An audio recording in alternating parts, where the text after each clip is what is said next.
You made a statement that it is the Christian, not the atheist, who is in touch with the mainstream of human experience. Yeah, it was a sort of a cheap shot. Okay. But what I wanted to point out, questions from atheists are premised on a view of history that's not completely defensible.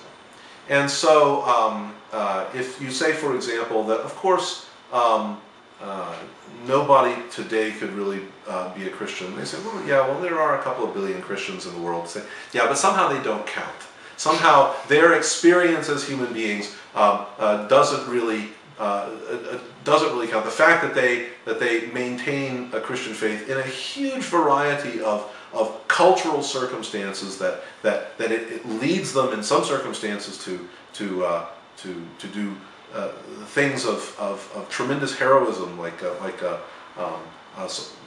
independent churches in China, I think, have to operate under terrible conditions. That somehow that doesn't count.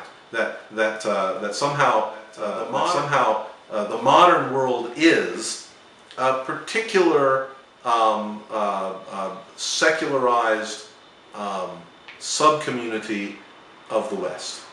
That's really what the modern world is, and everything else that's going on in the world, the tremendous strides that Christianity is making in Africa and so on, is somehow not part of the modern world. Well, actually, it is. Okay, the modern world is a lot more religious than you might imagine. Religion is a key issue of the modern world. Well, now that you touched on some of you mentioned Africa, you mentioned what they're doing over there. Some of the biggest criticisms that come from, aimed towards the missionary fields, and there, particularly the Catholic Church's stance on the anti-condom, anti-birth control, and AIDS-ridden Sub Shara Africa. So, you're given that, I mean, does it ever seem like a lot of people? I know a lot of missionaries. My father-in-law was a missionary throughout his career. My brother was a missionary, okay? And there are good missionaries and there are bad missionaries, and there are missionaries who are misguided, and there are missionaries who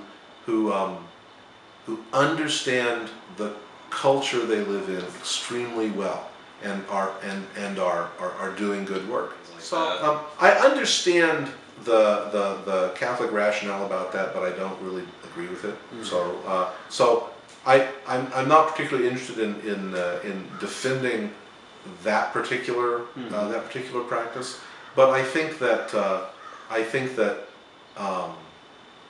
that even taking this into account, I think that there are mission organizations and religious relief and organizations that are doing immense amounts of good, even if they're not doing every conceivable possible good thing. So I actually have a lot of respect for them.